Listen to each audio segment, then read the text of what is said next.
and welcome to my channel, Haylee Marie Vintage. We're over here in my sewing space for, of course, a sewing project. Recently, vaguely, I went to Sew Expo and I picked up a ton of really fantastic vintage fabrics. So I decided today was the day I tackle one. I wanted to use this guy here, which I just feel like goes really well with my hair and the time of spring we're in. So I thought it would be really fun to make a dress out of this. I love the pinks and the greens and the grays. I think it's a really, really great colorway. And I have 5 whole yards of this, so I can actually do some fun things with it. A lot of times it's hard to find a yardage as big as 5 on a fabric like this. As for patterns, I have 2 options here because I don't know one of these what the yardage requirements are. I have this one here and this one. This one here is my backup. I've made this before, but not on this channel, and it is one of my favorite pieces. But I would really prefer to make this dress here, which has these very big sleeves. I can put, I'm thinking of like black ball buttons. I have to see what's even in my stash, but like some black buttons up the front, and I like the pockets, the sleeves. Like I think all of that will work really well with this fabric, because although I really love this pattern, I don't know that I think the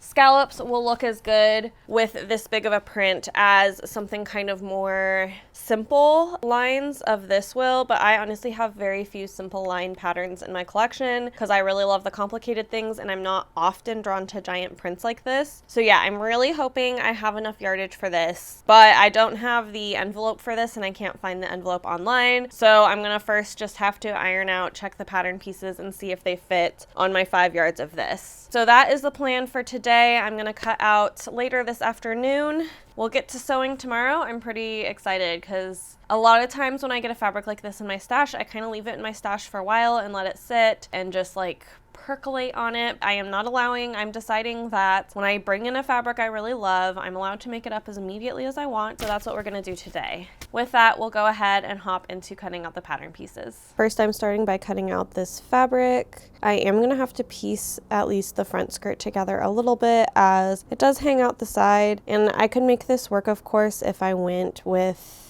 like a double folded over situation, but I just don't want to waste fabric like that. I would rather consolidate my pieces a little bit and put in the extra work of piecing. Also, Spooky is quite active during this cutting. She was in quite a hyper mood, so I figured I would give you a little Spooky playing in fabric footage because she is cuter than me. That's totally fine. I accept that my cat is cuter than me. I think most people's cats are cuter than them, but she decided it was playtime and she loves playing with her mice in fabric. And then once she settles down, we're back to our normal cutting routine. I'm just cutting out all the pieces, marking them, trying to keep the same like flow of fabric, like up and down to fabric across all pieces. I didn't make any adjustments to this because this is a size 14. And as always, this is your reminder that I do have monthly memberships over on both Ko-fi and Patreon, depending on which platform you prefer. Ko-fi is a tiny bit cheaper. This just helps support my channel financially since I put a lot of time, love, labor, and all that good stuff into it. So if you're able to support me, I always really appreciate it. My last cutting step is interfacing. None of the pattern mentions interfacing. I generally find from this time period you have to make your own decisions around interfacing. So here what I am going to interface is the belt as well as the collar, the like button area, and the pockets. So those are the decisions I made, so I'm cutting those pieces out accordingly. Now that we're all done cutting, I am of course marking my darts, which is always the first step in a project. And after I get those marked, I will pin them together and then I will sew them on my machine. But before I start sewing, it is time for a needle change. I can actually, now I sew enough that I can hear when my needle gets dull, which I always heard people say and I thought it was a bunch of BS, but it is true.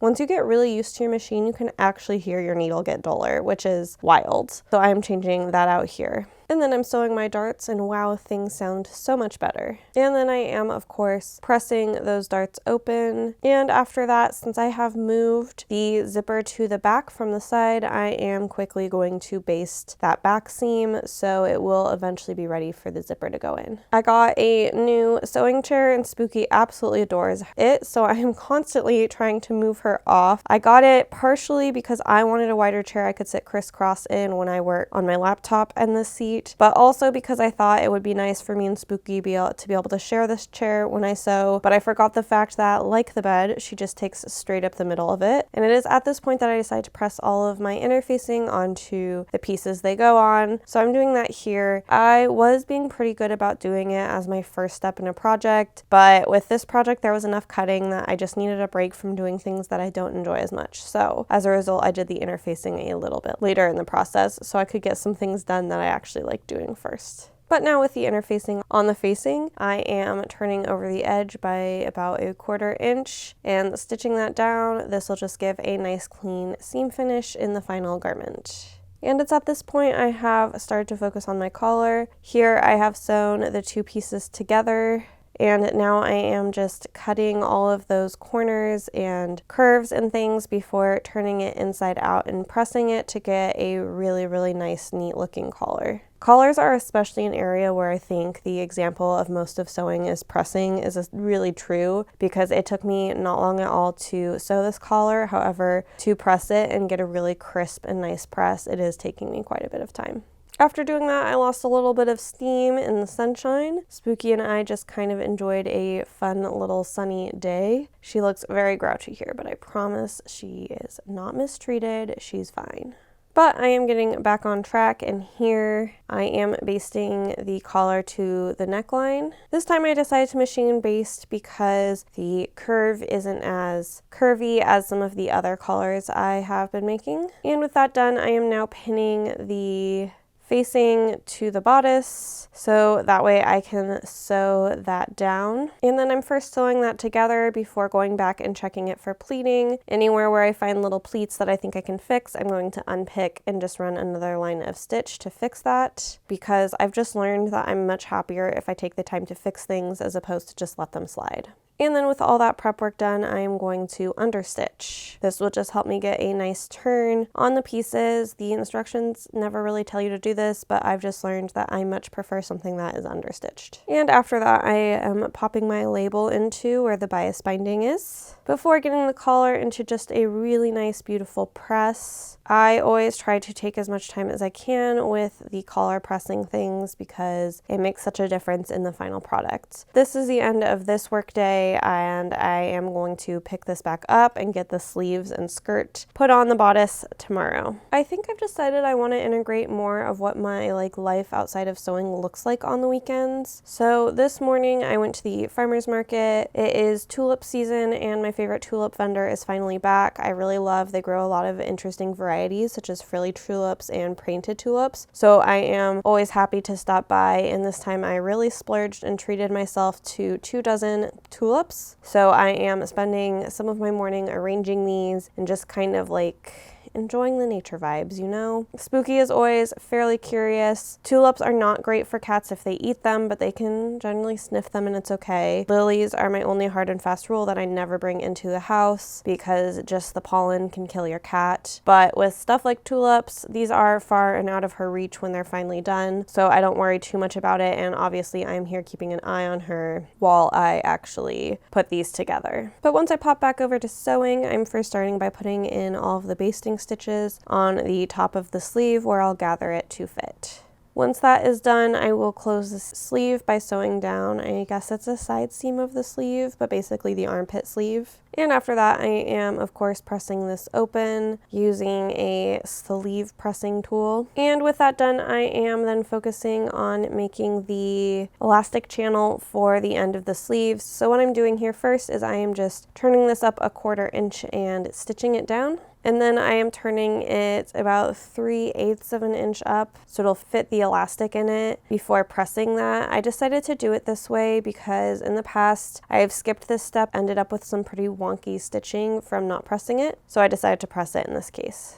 And then after that is stitched, I left a gap for the elastic. I cut a rough approximation of what I think I need for the elastic, and then I am just using a safety pin to guide the elastic through the channel and taking it all the way around. Once that is done, I am stitching the elastic together using a zigzag stitch so it still keeps stretch. before I will then sew that little tiny like 1.5 inch of space that I used so I could actually get the elastic inside the channel. And with the sleeves and bodice done, I'm ready to start to put them together. But because I like to do detail work on the least amount of fabric possible, I am first adding in the buttonholes onto the bodice before I'm going to actually put on the sleeves, so that way I don't have to mitigate the sleeve fabric as well as the bodice fabric when I put in these buttonholes. And with those sewn in, I now get to ease in the sleeve. This was a little bit challenging for a couple of reasons. The main one being I could not find on the pattern a top of sleeve marking, so I just kind of had to guess where I thought the top of the sleeve would look best. But once the sleeves are sewed together, I am now just binding it with a rayon binding tape that is gray to match the rest of the dress. And now I have a focus on the skirt. If you recall, I actually have to piece this part of the skirt, so I've already seamed it together and then I'm pressing it. And then here I am realigning the pattern with this now pieced together part. And then I'm going to recut this as well as figure out where some of the bottom has warped.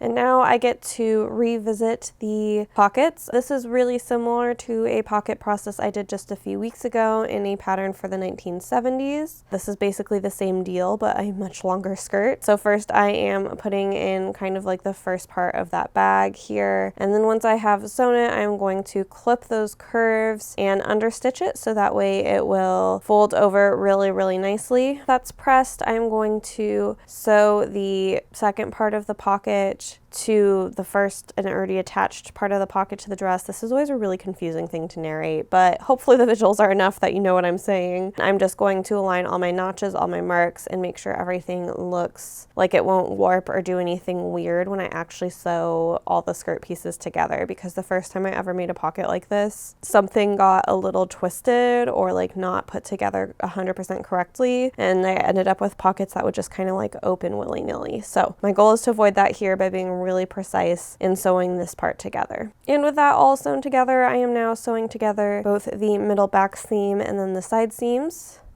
Before then pressing everything open like you see me doing here.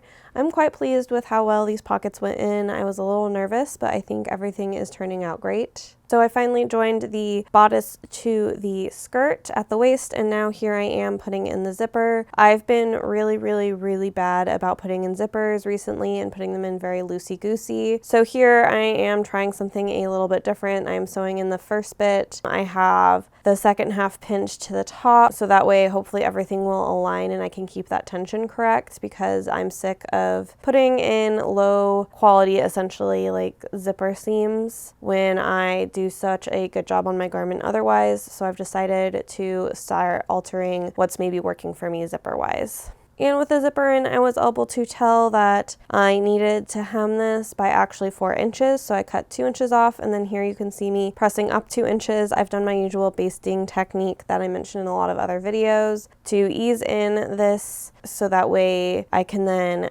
press it and get ready to actually like sew this hem. I'm writing a note to myself that I had to take that much off, because it's better usually if you take it off when you actually cut out the pattern, because then you don't lose any of the fullness in the bottom of the skirt. Because I had to cut off those bottom 2 inches, I feel like I lost a little bit of fullness that I would have preferred to keep in the skirt. Before I head into hand sewing, I first had to make the belt. Usually I skip the belt step, but I thought on this dress it would be really cute. So I did cut enough fabric for a belt, and here I am just going around the edge of the outside. I left about 1.5 inches in the middle that I'll close up at the end. And then once I turned the belt inside out, I just put in some eyelet things using my sewing machine. I like to go around the eyelet twice with my machine stitch. My first step here is to secure the belt buckle into the belt, which is what you can see me doing here. I'm just using some hand stitching on the back side to keep the belt buckle in place. And then I feel like I've gotten lazy about showing this part, but I'm just securing some of the facings to seams so that way they don't flip out super easily. I used to fully stitch around the facings around the whole entire facing in the garment, but because I've become much better at pressing and understitching and all of that, my facings pretty reliably stay lying exactly where they should be and just need that securing at the stitch line, which is pretty neat. I mean, honestly, I probably don't even need to secure them at the stitch line, but that is just my personal preference. And then I am doing my usual hemming stitch around the hem. This took a little bit of time, but honestly the skirt wasn't that full, so it was pretty fast, which was nice. And then the last step before the reveal is putting on the buttons. I chose these floral buttons. I thought they matched really well with the flowers of the pattern. Even though they're like technically a very, very dark navy, I felt like they meshed enough with black that it was fine. And I think they really, really worked for the detail of this dress. But with that, let's go ahead and hop into the reveal.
All right, you have seen the reveal. I definitely almost fell and ate it, which I guess I'll put in right here so you can enjoy that little scene. I just took off the non-slip pads because they had started to deteriorate on the bottom of my shoes, and they were slippy, so I need to get those to the cobbler stat. But before I do that, we are going to go into the cost breakdown of this project as well as the final thoughts on this project. So for the cost breakdown, I have my spreadsheet. She's pretty, she's great, she's fully pre-researched. So the fabric for this was pretty expensive, coming out at $92 because this is really a high quality and also high desire vintage cotton. So that is why that is $92. As far as notions, this used quite a bit of notions. We had some interfacing, not just some, a lot, because the whole belt had interfacing, the pockets, the collar, facings, big interfacing project. That was still only about $1 of interfacing. We still used less than a yard. The thread was $1.63. I just keep a whole running average of all the thread I buy, and then I calculate how much is in a bobbin, and then how many bobbins I go through is how I calculate my thread rate, in case you're ever curious there. And then $7.50 is what I paid for all my fastenings, so that is my buttons, the belt buckle, and the zipper. So that brings us to a notions total of $11.21. And then for the pattern, I paid $20.95. This will slowly go down as I use this pattern more, and trust me, I will be using this pattern more. I think this dress is amazing. With that, we got a supplies total of $124.16. So this is what I paid to make this dress. Of course, here on this channel, we always talk about labor. Today, I'm bringing you something a little bit different. We are going to do a comparison between a living wage and a minimum wage. Although now that I'm looking at this, I still forgot to research my living wage, and I'm sure it's a little bit higher now, so keep that in mind. But this took me 7 hours and 15 minutes to complete. 1.5 hours of that was cutting. 4 hours and 45 minutes was sewing and pressing like on the machine, and only 1 hour was hand sewing. So that's pretty interesting. Of course, a reminder, this is not a one-to-one of a factory setting. They aren't hand sewing there, first of all, but also there's all other sorts of factors that go into it. Some factories are per piece, some factories are not. There's a whole lot that goes into it. So bear that in mind, take it with a grain of salt, use that critical, beautiful mind I know you have, but we are going to take that total of that 7 hours and 15 minutes. We're gonna first multiply that by the living wage in Seattle, which is $35.39 plus some, but we're gonna have to disregard that right now. So that is a labor cost of $256.58. That gives you a total with a living wage of both your labor and your supplies of $380.74. And now if we jump over to a minimum wage, the minimum wage here in Washington, or at least in Seattle, I guess I cannot speak for the whole, where I live, which is how I calculate this, is $19.79. So there's actually two minimum wages in Seattle. One is a minimum wage if they do not provide healthcare benefits, which is at $19.79. If they do provide healthcare benefits, I believe it is $1 lower. So if you Google that, keep that in mind that I am using that, assuming they're not paying for healthcare, because then I did math, and it would cost a company about $3,500 a year to pay them the minimum wage over paying their health care. And I guess I don't know about the size of the company, but for a small business, it's probably just cheaper to pay them the higher minimum wage. For a place like, say, Starbucks, that they have they're a big insurance buyer, it is definitely going to be cheaper for them to pay for their healthcare services for their workers. So it's just going to vary, and I think that allowance is specifically to help out small businesses a little. If you bring that labor total to that $19.79 times 7 hours and 15 minutes, you get $143.48. This is about $100 cheaper than that living wage. So that brings us to a product total of $267.64. So I just thought that would be a fun comparison. I'm kind of thinking through some different comparisons on this channel. I'm going to write a note to myself, do my best to remember. Next time I want to actually do an LA comparison. We're gonna talk about the living wage in LA, the minimum wage in LA, and then what workers have actually been reported to make in LA, which is as low as $1.58 an hour. And we are gonna compare those and talk about your product costs when you're paying somebody that little. So that's just an aside. I also think I want to do some comparatives of what their minimum wage worker makes versus their billionaire boss makes. Just some different thoughts percolating in my brain. If you have more ideas, throw them down below. I love hearing it. And now for the second segment that I've slowly figured out. I've been giving you a couple different examples with some price ranges. This time I just tried to find the cheapest thing that was the closest possible within each of this category. The first category being fast fashion. This is your companies like Shein and Temu that regularly have a shit ton of labor rights violations and definitely use forced slavery. I mean, definitely allegedly, gotta cover my butt. And then the next one is a mid-tier business, which usually these businesses are still a fast fashion brand, actually. They're just slightly less fast than those other brands, and these are like your mid-ranges, like your Anthropologies, your Urban Outfitters, maybe your Nordstroms. This just is like that mid-tier range. We're not talking like designer prices. These are still markets that are targeting average American workers, but that is what that mid-range is. And then the last one is a slow fashion brand. This is a brand I have identified as something that aligns with my beliefs and how humans and workers should be treated. That is like my category, and also that they have some thought about what they do to the environment. So within those three categories for your very, very, very fast fashion, we have a $15 dress that's pretty dang close to this one.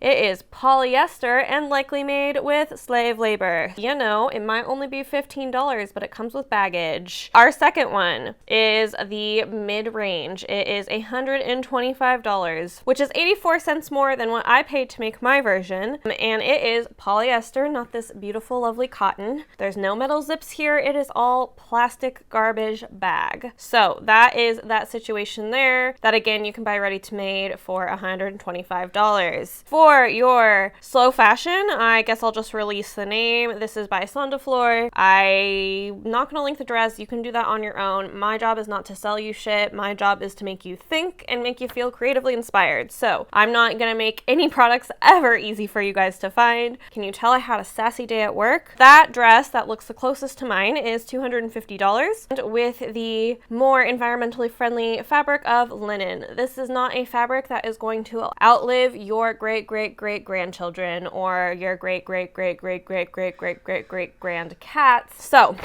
that is your cost breakdown. I hope you enjoyed, I don't know, my sarcasm, bitterness, saltiness, whatever you want to call it. Honestly, I'm just really feeling myself today. This look, the makeup, the little broachy guy here, I just think I'm feeling fabulous today. But with that, we are going to now go ahead and talk about our final product, which I'm sitting on, so it's probably going to be a wrinkly mess. Here she is in all her glory. Where's the belt? I'm probably sitting on the belt. You're not going to see the belt in this final. Sorry. This is her. She's lovely. She's beautiful. She makes me feel great. Do I have sewing complaints about this guy? No. I'm a genius. I'm perfect. There's no complaints. Sort of just kidding, but this is the best zipper I've done in a while. I've been kind of freewheeling and dealing with zippers and just doing them loosey-goosey, no pins. This time I told myself, Haley, this cannot be the hot mess of a zip. The rest of your zips have gone. My zip slowly went from like being like maybe an 1/8 of an inch, not matching, to 1/4, to a 1/2 inch. And once it got to 1/2 inch, I said that must stop. So I put a pin in the top on both sides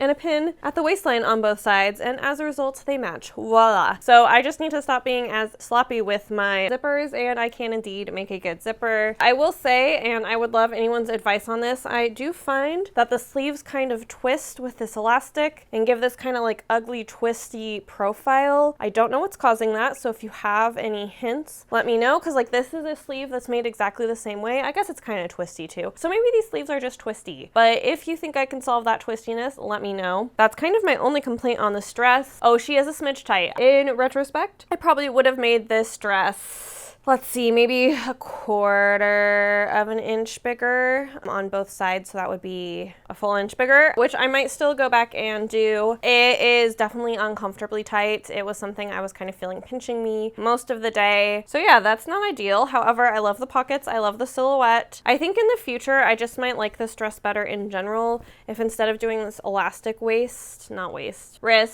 elbow, I did an actual cuff. So that's something that is a food for thought, or even like a set fixed band. Because yeah, I don't know that I'm just a fan of elastic looks in general. I feel like there's something about having things secured with a band, the downfall of that being if you change sizes, your clothes are significantly less flexible. So there's pros and cons to each of these. I think this color is great. I adore this neckline. I think this neckline is so pretty. I will definitely be making this dress again. I'm thinking about making it sleeveless next time for something a little different. It would be super easy to just finish the sleeve edge, give me a kind of more summery dress with that neckline and the buttons. And I don't feel like I've made quite a few on this channel recently, but I don't usually make things in the style with the pockets kind of, I don't know what this is called, like a well pocket, a set pocket. It's not the pocket that you just cram in a seam line somewhere. And I kind of enjoy it. And by that, I mean, this is so silly, but there's just little things that give you joy. I really like how my badge sits on it at work because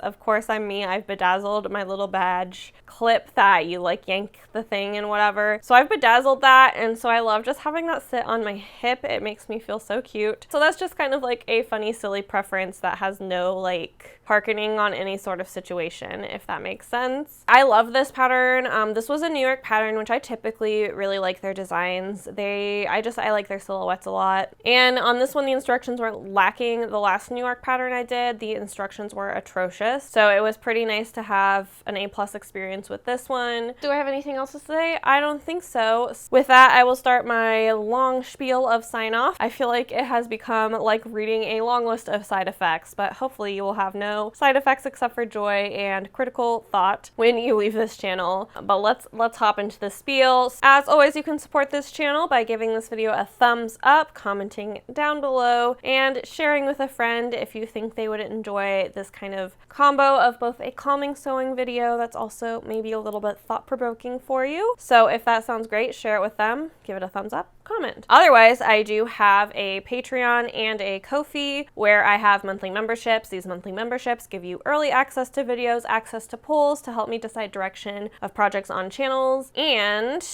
what's the last thing they do? I don't know. There's something else in there. Oh, I'm supposed to give live project updates, but I'm way too much of a social media hot mess to do that. The main reason I started that Ko-fi and Patreon is because I advocate so hard for a living wage. I was doing that and then like being okay with the fact I made negative 82 cents on my YouTube channel last year, like negative 82 cents an hour. So I I don't want to think about it. I don't want to think about how many hours and how much money I spent on this channel, but know that that's the case. So if you can financially afford to do so, I always appreciate the support. My goal this year is to break even and maybe make something like 1 cent an hour on this channel. We're striving for the stars. Please, please, please, in my spiel, I always tell you, do not sign up for this if you are not financially able. I'm okay. I do not want your money if you are struggling to get by, and never feel bad about canceling if you're struggling. We're all in this together, and I do not want you sending money to me if you don't have enough to put stuff on your own table. People are sometimes really, really nice and kind and wonderful, but I want you to feed and take care of yourself first. But with that, if you are still here, you clearly love me, so subscribe